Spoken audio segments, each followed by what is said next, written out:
ये शायद सोचते नहीं है, जब हमारे खिलाड़ी नीरज चोपड़ा से लेके एथलेटिक्स में, उस दिन आप चेस चैंपियन से आप मिले, आप प्रधानमंत्री मिले उस दिन, वो सब भारत का, इंडिया का, हमारे देश का, हिंदुस्तान का नाम रोशन करते हैं, सबको कलेक्टिवली काम करते हैं। जब एक तरफ G20 हो रहा है, एक तरफ हमारे खिलाड़ी पूरे विश्व में भारत का नाम रोशन कर रहे हैं, उस समय जब हम इस तरह की चीजें देखते हैं ना, युवा देख रहा है, मतलब ऐसा नहीं, आप जानते हैं, आप इंफॉर्मेशन एंड ब्रॉडकास्टिंग मिनिस्टर भी हैं, आपको पता है कि आज की तारीख में कैसी इंफॉर्मेशन, कौन सा वर्ग, कौन से एज ग्रुप का वर्ग उसको देख रहा है, आपके पास वो सारी डिटेल आती है।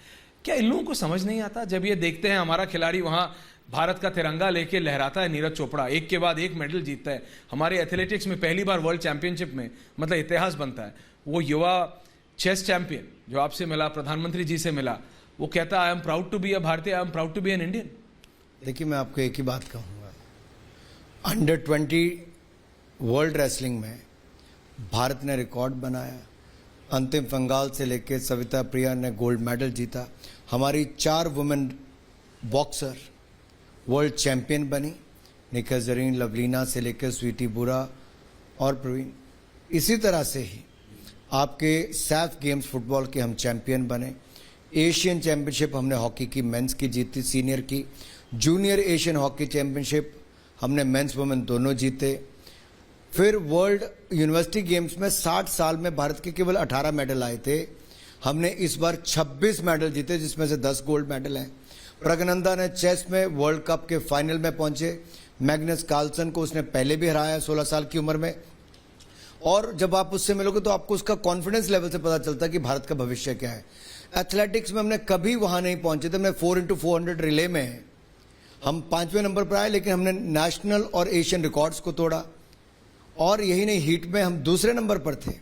फिर अगर आप देखोगे तो जेवलिन की आपने बात की, 6वां नंबर भारत के मनु डीपी का, 5वां नंबर किशोर जैना का, और पहले नंबर पर golden boy of athletics Neeraj Chopra ने मेडल जीता। ये दिखाता है कि भारत कैसे खेलों में लगातार आगे बढ़ रहा है। मैं आपको और आंकड़े दे सकता हूं, लेकिन ये तब हुआ जब नरेंद्र मोदी जी ने 3 गुना ज्यादा बजट खेलों का बढ़ाया, टॉप्स जैसी योजनाएं चलाकर बोर्डिंग लॉजिंग ट्रेनिंग सारा खर्चा मोदी सरकार ने उठाया। और हमने खिलाड़ियों को 6 लाख रुपए तक जेब खर्च अलग से देते हैं, हजारों खिलाड़ियों को प्रशिक्षण दे रहे हैं। 1000 खेलो इंडिया सेंटर इसी 1 साल में बनकर तैयार हो जाएंगे और शुरू कर दिए जाएंगे। ये कब हुआ देश में? पहले कभी नहीं हुआ। कोई दुनिया का प्रधानमंत्री किसी खिलाड़ी को और उसके परिवार को इतनी बार मिलना, बार बार खिलाड़ियों को मिलना, मनोबल बढ़ाना, ये भारत के प्रधानमंत्री मोदी करते हैं। और आपने ठीक कहा, पूर्व की सरकारों में कॉमनवेल्थ खेल घोटाले हुए या अन्य घोटाले हुए, इसलिए शायद वो यूपीए का चोला उतारकर उन घोटालों से मुक्ति पाने के लिए इंडी अलायंस का चोला पहन रहे हैं। आखिरी सवाल अनुराग जी, मेरे को पता आपकी मीटिंग है, मैं ये पूछ रहा हूं, ये सब जो हो रहा है, उदयनिधि के सनातन विरोधी, हिंदू विरोधी कमेंट से लेके, भारत माता की जय के नारे ना लगाने से लेके, भारत बोलने में भी लोगों को खराब लगना, मैं तो शब्द नहीं इस्तेमाल कर सकता, हमारे देश का नाम है, जो ये किस तरफ जा रहा है? ये 24 का election, is it share desperation that they are just unable to take on the BJP and Prime Minister Modi's leadership? You feel it's a sense of frustration on their part, that is why they are going to such desperate measures? Anurag ji, आप मुझे 2 minute दोगे? Please, मैं आपको 2.5-3 देता हूं ना, आप दीजिए। भारत में 4 करोड़ गरीब महिलाओं को पक्का मकान बनाकर दिया, लखपति दीदी बनाया मात्र 9 साल में। 12 करोड़ शौचालय इज्जत घर बनाकर दिए, 13 करोड़ घरों को नल से जल देने का काम किया, और 60 करोड़ लोगों को 5 लाख का इलाज आयुष्मान भारत में मुफ्त में दिया। हर घर हर गांव तक बिजली दी। 9 करोड़ 60 लाख बहनों को रसोई गैस का सिलेंडर उज्ज्वला योजना में दिया। आज भारत में दुनिया का सबसे सस्ता इंटरनेट उपलब्ध होता है। मात्र 3 लाख किलोमीटर सड़कें थी ग्रामीण, हमने 7,20,000 किलोमीटर कर दी। हमारे यहाँ पर 15 शहर मेट्रो से जोड़ दिए गए। केवल 7 IIT और 7 IIM थे, अब 16 और 14 कर दिए। 7 एम्स थे, 15 नए एम्स खोल दिए। 600 मेडिकल कॉलेज थे, 700 नए मेडिकल कॉलेज खोल दिए। भारत 10वें नंबर की अर्थव्यवस्था थी, दुनिया की 5वें नंबर की अर्थव्यवस्था बना दी, और अब 3रे नंबर की अर्थव्यवस्था 2027 तक भारत बन जाएगा। ऐसे में आपको कई आंकड़े दे सकता हूं जिसका मुकाबला कांग्रेस नहीं कर सकती। कांग्रेस कहती थी गरीबी हटाओ, गरीबी हटाओ, गरीब मिट जाता था, मर जाता था, गरीबी नहीं जाती थी। मोदी सरकार में 9 सालों में 18.5 करोड़ गरीब गरीबी रेखा से बाहर आए। उनको जो जरूरत की चीजें हैं वो हमारी सरकार ने देने की शुरुआत की।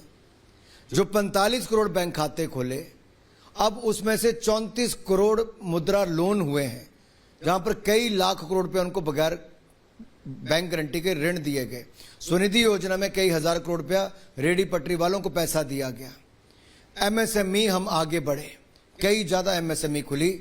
फॉर्मल सेक्टर में रोजगार कितना बढ़ा, साथ ही साथ स्टार्टअप्स, कहीं नहीं थे हम, दुनिया का तीसरा सबसे बड़ा स्टार्टअप भारत बना।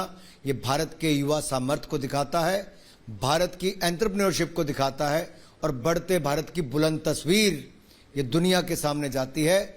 और दुनिया विश्वास नहीं करती कि कैसे भारत ने वैक्सीन बनाई भी, 220 करोड़ वैक्सीन मुफ्त में लगाई, 160 देशों को वैक्सीन दी, दवाइयां दी, और 80 करोड़ लोगों को भारत में मुफ्त में अनाज 2.5 साल तक 4 लाख करोड़ रुपया खर्च करके दिया, तो भारत ने दिया है।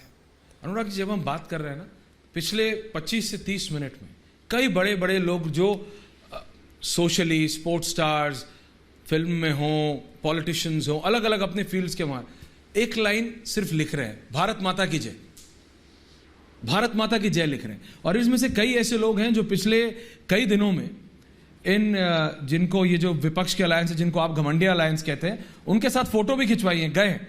लेकिन भारत माता की जय बोलने में किसी भारतीय को खराब नहीं लग सकता। We feel proud. हम अपना तिरंगा देखते हैं, भारत का तिरंगा देखते हैं, हम सब भारतीय, हमको स्कूल में पढ़ाया जाता है ना। आपने तिरंगे की बात की, मैं आपको थोड़ा कुछ साल पीछे ले जाऊं। 2011 दिसंबर में स्वर्गीय अरुण जेटली जी उस समय विपक्ष के नेता थे। उनके जन्मदिन के आसपास लंच होता था उस समय, और सौभाग्य से मुझे हर साल उसमें निमंत्रण भी मिलता था। अलग अलग क्षेत्रों के लोग वहां पर आते थे। 2011 के दिसंबर में जब कुछ महिलाएं मेरे से मिलने आई और कुछ और बार बार एक के बाद दूसरे आ रहे थे, तो मुझे नहीं पता चला कि क्यों हो रहा है। तो उन महिलाओं ने कहा कि देखिए, कुछ सम ऑफ देम वर जजेस wife, some of them were senior lawyers wife, और कुछ इंडस्ट्रीज के। उन्होंने कहा हमें पता नहीं था कि जम्मू कश्मीर में तिरंगा झंडा आपकी यात्रा पे फहराने पे भी ये दिक्कत आती। तो उस साल मैंने कलकत्ता से कश्मीर तक तिरंगा यात्रा की थी, राष्ट्रीय एकता यात्रा। तो मुझे गिरफ्तार करके जेल में डाल दिया था 25 जनवरी को कि तिरंगा झंडा लाल चौक पे ना फहराएं। अरुण जेटली जी, सुषमा स्वराज जी को जेल में डाल दिया गया। इसी तरह से 1992 में नरेंद्र मोदी जी और मुरली मनोहर जोशी जी को भारी पुलिस फोर्स के बीच में तिरंगा झंडा लाल चौक पे फहराने का अवसर दिया गया था। अपने देश में तिरंगे झंडे का अपमान होता रहा कांग्रेस की सरकारों के समय, क्योंकि धारा 370-35 से जम्मू कश्मीर में लगी रहती थी। मोदी सरकार ने उससे मुक्ति दिलाई। आप इस साल का भी देखिए, पूरा लाल चौक तिरंगे में लहरा जगमगा रहा होता है, ढोल धमाकों के साथ तिरंगा झंडा फहराया जाता है। भारत ये रहते तो भारत मां को अफसोस ही होता था कि कैसी सरकारें हैं। मां भारती का जो नारा लगाने से ऐसी बात करते हैं, जिन्होंने मां भारती के कुछ अंग कटने दिए, चाहे पाकिस्तान हो, चाहे बांग्लादेश हो, या एक साइचिन का एरिया जाने दिया, ये कांग्रेस ने सत्ता पाने के देश के साथ जो किया है, मां भारती की भुजाएं कटवा दी इन्होंने। कैसे हो सकता है ऐसे? ये यही लोग कर सकते हैं, घमंडिया गठबंधन के लोग, जो उस समय 47 के समय सत्ता पाने के लिए भारत के टुकड़े उस समय करवा दिए हों, या फिर अब भारत के नाम पर भी उनको दर्द होता हो, या फिर सनातन धर्म को भी अपमानित करने का प्रयास करें, या धारा 370-35 के जख्म जम्मू कश्मीर में दिए, जहां 40,000 से ज्यादा सैनिक और नागरिक वहां पर मरे। आप इनसे क्या उम्मीद करते हो? मैं नहीं कहना चाहता था, लेकिन मुझे देश को फिर याद करवाना पड़ रहा है। ये घमंडिया गठबंधन के लोग अहंकार और घमंड के चलते ये किसी भी स्तर तक उतर सकते हैं, लेकिन जागरूक रहना देश वालों। हमारा भारत अब दुनिया में अपनी नई पहचान बना रहा है। नए भारत की नई पहचान, चंद्रयान मिशन का सफल होना, दक्षिण ध्रुव पर विक्रम लैंडर का उतरना।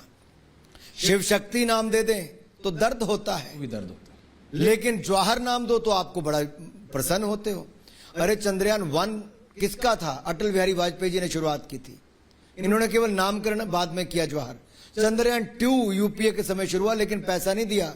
ऐश्वर्या जी, उन्होंने पैसे में कमी कर दी, इसरो का बजट कम कर दिया। 5,422 करोड़ रुपया केवल बजट रखा है इन्होंने इसरो का और स्पेस सेक्टर का। आज हमारे समय 12,544 करोड़ रुपया बजट है। 87 आज तक सैटेलाइट्स के जैसे मिशन ये स्पेस के किए गए, उनमें से 47 मोदी सरकार के 9 साल के समय। 3300 करोड़ रुपए अब तक रेवेन्यू रेज हुआ जो कमर्शियली, उसमें से 90% 9 सालों में मोदी सरकार के समय है। दुनिया का सबसे सस्ता अगर हम कहें ये अभियान जो चंद्रयान का था तो 615 करोड़ रुपए में पूरा हुआ। ये हमारी क्षमता है वैज्ञानिकों की, सस्ती वैक्सीन खड़ी करना, सस्ती दवाइयां तैयार करना। आज भारत इतना कॉम्पिटिटिव है कि सेल्फ रिलायंट इंडिया, आत्मनिर्भर भारत की बात करते हैं तो जहां भारत आज से 5 साल पहले दुनिया का दूसरा सबसे बड़ा आयात करने वाला था मोबाइल वाला, आज दूसरा सबसे बड़ा निर्माता बन गया। ये बदलाव आ रहे हैं। ट्वाइस में हमने 1 करोड़ रुपए का एक्सपोर्ट था, आज 1,000 करोड़ रुपए का एक्सपोर्ट है। कैसे बदला? सोच बदली, देश बदला। रिफॉर्म, परफॉर्म, ट्रांसफॉर्म, ये नारा ही नहीं करके दिखाया मोदी सरकार ने। और स्पेस सेक्टर हमने खोला 1.5 साल के अंदर, प्राइवेट कंपनी ने विक्रम एस करके अपने रॉकेट भी छोड़ दिया, सब कुछ कर दिया। अगर ये पहले होता तो क्या ना होता। लास्ट क्वेश्चन अनुराग जी, उनको ये सब नहीं, उनको भारत में राजनीति दिखती है, उनको भारत माता की जय जब आप बोलते हैं उनको उसमें राजनीति दिखती है, इसमें राजनीति है क्या? My last question to you. मैं गर्व से कहता हूं भारत माता की जय। हर भारतीय को गर्व से कहना चाहिए भारत माता की जय। इस मां भारती, ये धरती ऐसी है जी, सौभाग्य है कि हमें यहां पर जन्म लेने का अवसर मिला जहां कितने ऋषियों ने, मुनियों ने जन्म लिया। हमारे वेदा से लेकर बाकी सब जो दुनिया यहां पर भारत की संस्कृति, कला, परंपराओं से सीखने आती है। और नए भारत का ये युवा जो है, जो अपना सामर्थ्य दिखाने दुनिया की बड़ी बड़ी कंपनीज में सीईओ से लेके बाकी बड़ी पोजीशन पर है, वो तब वहां पर गया जब यहां पर अवसर नहीं थे। अब यहां पर अवसर भारत में जाता है तो भारत की ओर रुख दुनिया कर रही है। They see India as the bright spot and they see hope in the Indian leadership, they see hope in India and I am sure we will live up to the expectations of the world. ये भारत के सामर्थ्य, युवाओं के सामर्थ्य पर जो दुनिया को विश्वास है, हम उस पर खरा उतरेंगे। On those words, thank you very much. So that was Cabinet Minister Anurag Thakur speaking exclusively to Republic and Republic Bharat. बहुत बहुत धन्यवाद अनुराग। नमस्कार। Thank you.